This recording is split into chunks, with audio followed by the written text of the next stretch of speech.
오늘부터 성경 본문이 이사야로 바뀝니다. 오늘은 이사야서 31장 1절서부터 9절 말씀을 통해서 하나님만 의지해야 될 이유란 제목으로 하나님의 말씀을 증거하도록 하겠습니다. 오늘 본문의 말씀은 유다왕 히스기야 시대에 아수르의 위협 앞에 떨고 있는 유다의 상황을 그리고 있습니다. 당시 아수르는 고대 근동 지방을 아우르던 강대국으로 이미 북이스라엘을 멸망시키고 이제 남유다를 침략하려 하고 있었습니다. 사실 유다는 그 전력적인 면에 있어서 아수르와 상대가 되지 않았습니다. 그러기에 유다가 자신을 보호하기 위한 방책으로 생각해낸 것이 바로 애굽에 의지해서 보호받는 길이었습니다. 오늘 본문은 바로 그 당시 정세를 배경으로 한 것으로 하나님께서 이사야를 통해서 그들의 상황 가운데 개입하신 것입니다.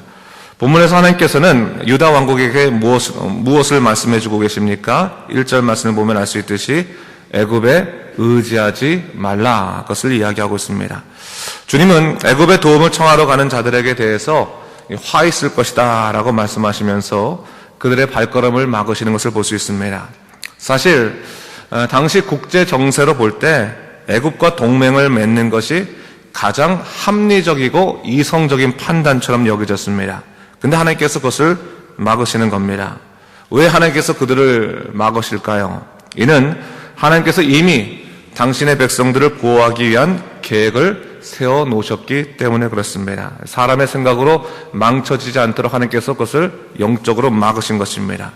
가장 적합한 시기에 하나님께서 그들을 구원하실 터인데 그들이 눈앞에 보이는 두려움으로 인해서 세상적인 선택을 했기 때문에 하나님께서는 이사야를 통해서 그들의 선택을 막으시고 발걸음을 막으시는 것을 볼 수 있습니다. 자, 오늘 우리가 이 본문을 보면서 유다 백성들의 선택이 하나님보다 앞서간 성급한 선택이었다라는 사실을 다시 한번 확인해 보게 됩니다. 사실 그런데요, 우리가 입장을 좀 바꿔본다면 말씀을 읽는 우리도 과연 매 순간 올바른 영적인 선택만 하고 있나 생각해 보면 그렇지 않을 때가 정말로 많다는 거죠. 사람이 왜 성급한 선택을 하게 됩니까? 그것은 그 마음 가운데 그 불안감과 두려움들이 하나님을 가리기 때문에 그런 것입니다. 어떻게 보면 하나님을 전적으로 신뢰하지 못하게 그랬다 이렇게 볼 수도 있는 것이고, 이 사람이란 존재가 두려움으로 인해서 눈앞에 보이는 세상적인 방법들이 눈에 보이지 않는 하나님의 약속보다 더 크게 보이는 것이 사실이기 때문에 그렇습니다.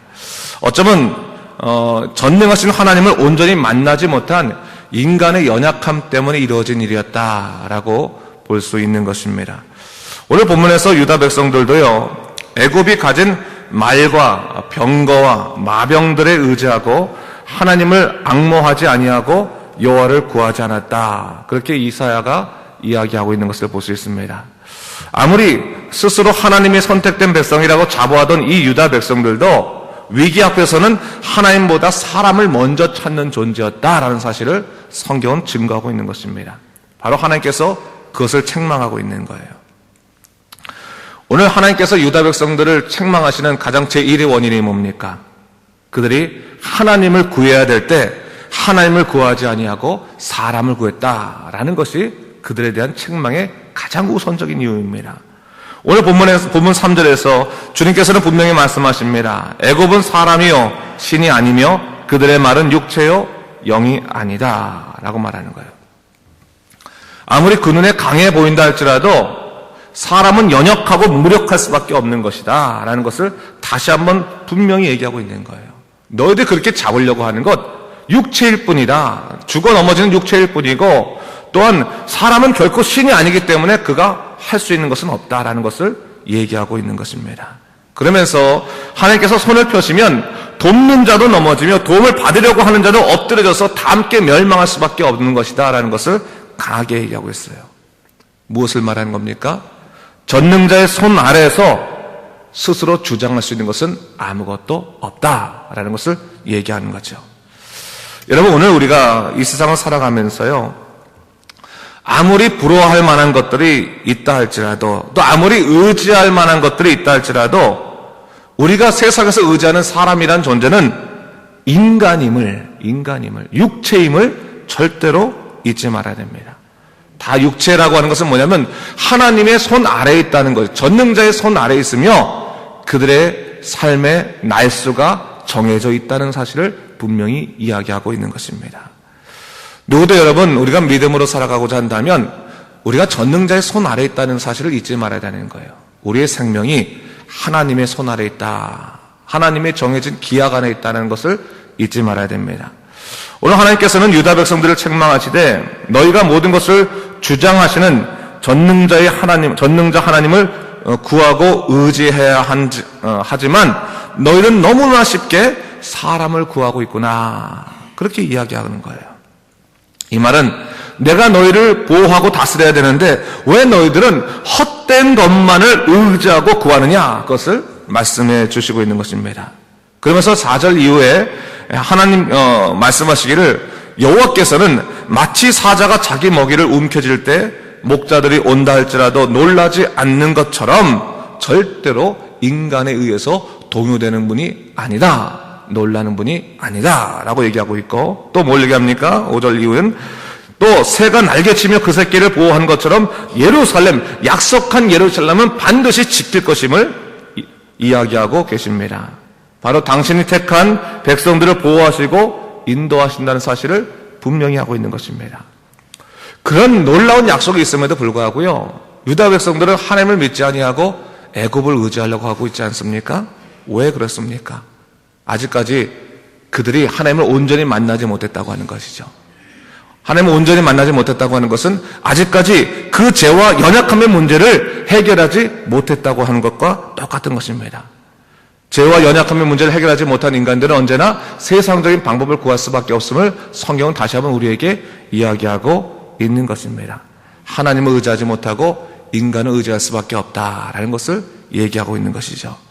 그래서 주님께서는 정말로 그들이 하나님을 의지할 수 있는 하나의 방법, 그들이 정말로 인생을 제대로 갈 수 있는 방법들에 대해서 6절 말씀에서 이렇게 이야기해주고 계십니다. 우리 6절 말씀 같이 한번 읽어볼까요? 6절 말씀 읽겠습니다. 시작. 이스라엘 자손들아, 너희는 심히 거역하던 자에게로 돌아오라. 유다의 살 길은 어디에 있다고 말하는 것입니까? 애굽을 의지하는 것이 아니라 하나님께 돌아오는 것이다 라고 말하고 있는데, 그 하나님에 대해서 이사야가 아주 재미있는 표현을 하고 있습니다. 뭐라고 표현하고 있습니까? 너희가 심히 거역하던 자다, 그 얘기하고 있어요. 하나님의 전능자이시고 그들을 보호하시고 그들을 인도하시는 분이시고 그들을 누구보다도 사랑하시는 분이심에도 불구하고 인간들은 그분을 어떻게 생각한다는, 그분에 대해서 어떻게 행동한다는 겁니까? 거역하고 거부하더라는 겁니다. 순종하지 아니하고 불순종한다는 겁니다. 그것이 익숙한 삶을 살아가는 것이 바로 인간이라고 하는 존재입니다. 하나님께 돌아오면 그 전능자의 손에 아래서 우리가 행복하고 능력 있는 삶을 살아갈 수 있지만, 인간이라는 존재가 하나님께 돌아가는 것을 스스로 거부하고 그분의 말씀을 거역하는 존재다라고 하는 것을 얘기하고 있는 것이죠. 그럼에도 불구하고 뭐를 얘기하고 있는 겁니까? 그럼에도 불구하고 그 거역하던 자에게 돌아가는 것이야말로 살 길이다라고 하는 거예요. 지금 너희 마음에 불순종의 마음이 있고 아직까지 하나님의 말씀에 대해서 거부하는 마음이 있을지라도 너희가 정말로 살 길은 너희 마음대로 움직이는 것이 아니라 너희가 그 마음을 꺾고 내려놓고 회개하고 하나님께 돌아가는 것, 바로 너희가 그동안 거역하던 그 하나님께 돌아가는 것만이 살 길이다. 그것이 너희 구원의 길이다라는 것을 분명히 이야기하고 있는 것입니다. 여러분, 오늘날도 마찬가지인 것 같아요. 우리가 신앙생활 한다고 말하지만요, 우리가 정말로 매 순간 하나님께 순종하며 살아가는 사람인가, 아니면 하나님의 말씀에 거역하고 살아가는 사람인가, 다시 한번 돌아올 필요가 있습니다. 정말로 우리가 하나님을 매 순간 받아들이고 그분의 뜻에 따라, 그분의 은총에 따라 살아가는 사람인가, 그 은혜의 흐름에 따라 살아가는 사람인가, 아니면 그 은혜를 거슬려 세상으로 나가려고 하는 사람인가 한번 생각해 봐야 되는 거예요. 여러분 한번 수영해 보셨죠? 수영하시면 이게 강물 같은 데서 수영하면요, 강물, 물의 흐름에 따라 수영하면 수영이 쉽습니다. 그렇죠? 그리 어렵지 않아요. 근데 물의 흐름이 반대 방향으로 수영을 하고자 하면 잘 나가지도 않을 뿐더러 굉장히 몸이 힘들고 아무리 움직여도 진척이 없습니다.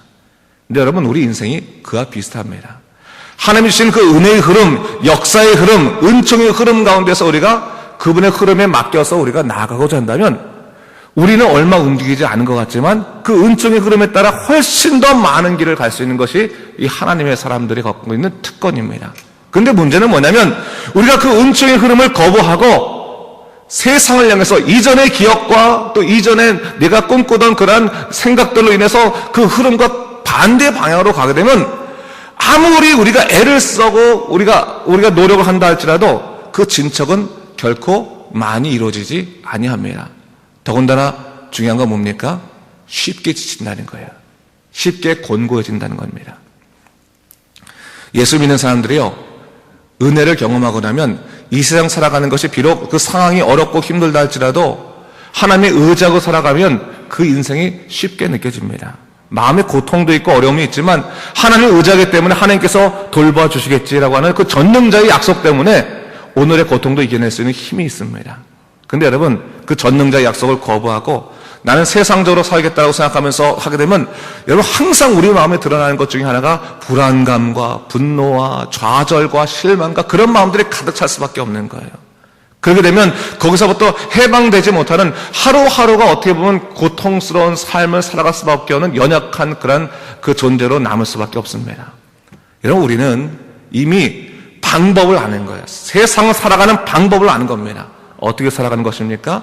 이 세상 가운데 우리를 간섭하시는 그 하나님의 은총의 흐름 가운데 우리의 인생을 맡겨버리면 그분께서 우리를 인도하시고 돌보신다는 것을 누리게 될 것이라는 사실입니다. 바로 성경은 그것을 우리에게 이야기하고 있는 것입니다. 그러면서 그 거역하던 분에게 돌아갔을 때 우리에게 드러나는 유익이 뭐가 있느냐? 7절, 8절에서 그것을 얘기하고 있는데 우리 7절, 8절 말씀 한번 같이 읽어볼까요?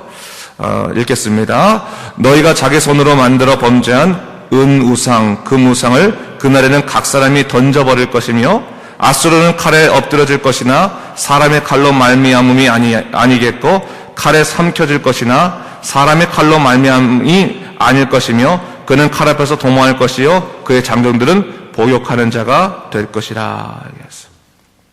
두 개를 얘기하고 있습니다. 7절에서 뭐냐면 너희가 하나님께 돌아가게 되면 너희가 영적인 개혁을 이루게 될 거다. 영적인 변화를 일으키게 될 것이다 라고 하는 것을 얘기하고 있고 8절에는 너희 삶 속에 하나님의 놀라운 역사를 경험하게 될 것이다. 이 두 가지를 약속해주고 있어요. 여러분 7절 한번 보세요. 7절을 보니까 뭐라고 얘기하고 있습니까? 너희가 그날에 하나님께 돌아가게 되면 그날 하나님이 놀랍게 역사하시는 날을 맞이하게 될 텐데 그날에 너희가 어떤 것을 누리게 되면 너희가 그동안 자기 손으로 만들어서 범죄했던 그 수많은 우상들을 각 사람들이 다 내어 던져버릴 것이다 라고 얘기하고 있어요. 뭘 얘기하는 거예요? 그때는 정말 이게 소중해서 정말로 이거 없으면 큰일 날 것 같아서 붙잡고 있었던 것들이 다 쓸모없는 것이라고 깨닫게 되면서 난 내어버리겠습니다. 다 쓰레기 같은 것입니다 라고 던져버리는 날이 될 것이다 라고 하는 것을 이야기하고 있는 것이죠.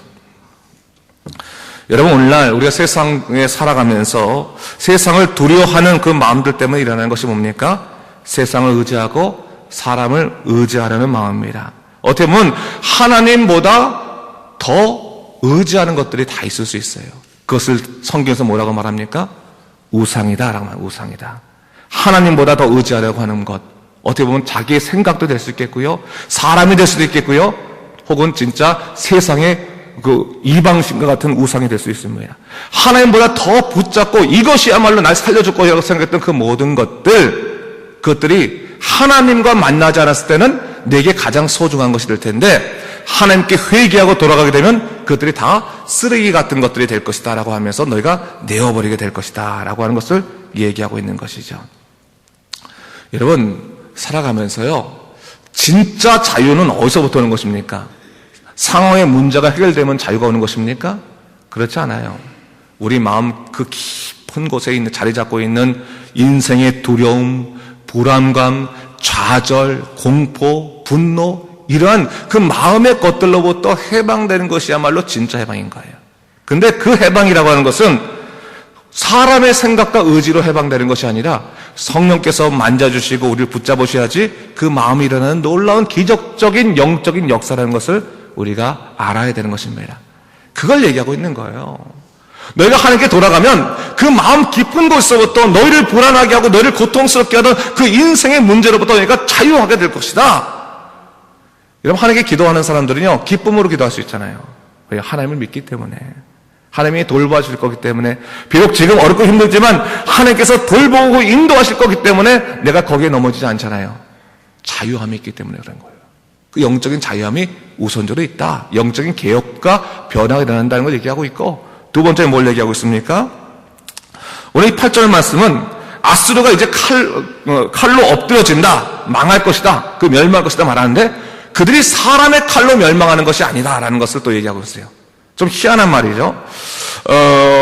이사야서 37장 36절에 보면 그것에 대한 결과를 얘기하고 있는데, 뭐라고 얘기하고 있냐면 여호와의 사자가 아수르 진족에서 18만 5천인을 쳐서 죽였다라는 내용을 이야기하고 있습니다. 증거하고 있습니다. 그 말은 뭡니까? 아수르의 멸망은 칼로 멸망당하게 되지만 사람의 칼로, 사람의 방법으로 무너지는 것이 아니라 여호와께서 직접 그들을 치리하실 것이다라는 것을 얘기를 통해서 뭘 얘기하는 거예요? 너희가 입술로 하나님이 하셨습니다 라고 고백할 수밖에 없는 놀라운 역사를 반드시 너희 삶에 일으키시겠다는 것을 얘기하고 있는 거예요. 여러분, 얼마나 좋습니까?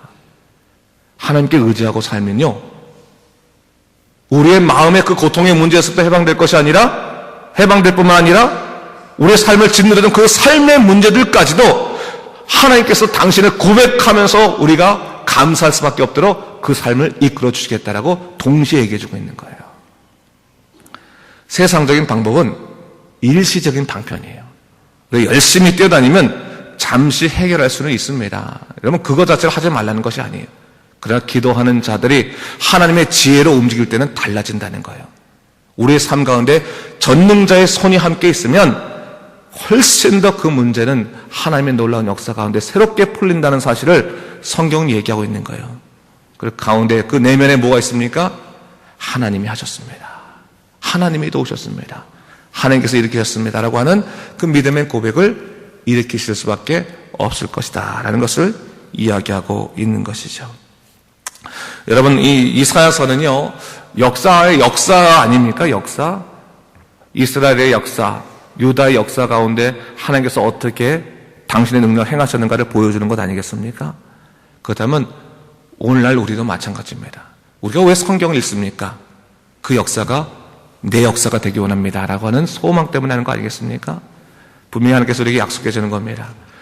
우리의 삶에 하나님, 내가 너무나 고단하고 힘듭니다. 내 마음이 너무 때로는 어떻게 할지 갈팡질팡하고 있습니다. 그러나 내가 하나님의 은혜의 흐름에 내 모든 삶을 맡기겠습니다. 주여 나를 인도하여 주시옵소서. 기도하게 되면 하나님께서 우리 마음 가운데 정말 죄로부터 자유케 하시는 그 놀라운 은혜의 역사를 허락하실 뿐만 아니라, 그 마음의 평강 허락하실 뿐만 아니라 우리의 삶 가운데서도 당신이 하셨습니다 라고 고백할 수밖에 없는 놀라운 능력의 역사를 보여주실 거라는 사실입니다. 여러분, 그걸 믿으시고 성경을 여러분 말씀을 보시면서 하나님, 이거는 내 얘기가 되기 원합니다. 내 간증이 되기 원합니다. 내 고백이 되기 원합니다 라고 생각하면서 세상을 찾지 아니하고 하나님을 구하고 하나님을 의지하고 믿음 가운데 살아가는 여러분 되시길 주님의 이름으로 축원합니다. 기도하겠습니다. 주 하나님 아버지, 감사합니다. 주께서 아버지 말씀을 통해서 다시 한번 인생을 살아가는 정말 하나님만 의지해야 될 이유에 대해서 말씀해 주십니다. 주 하나님 아버지, 세상을 살아가면서 세상이 무너지지 않도록 인도하여 주시옵소서. 세상을 구하지 아니하고 하나님만 구하는 믿음의 사람들 되도록 인도하시고 주의 놀라신 역사 가운데 살아가도록 주여 우리를 돌봐 주시옵소서. 감사드리며 예수님 이름으로 기도드립니다. 아멘.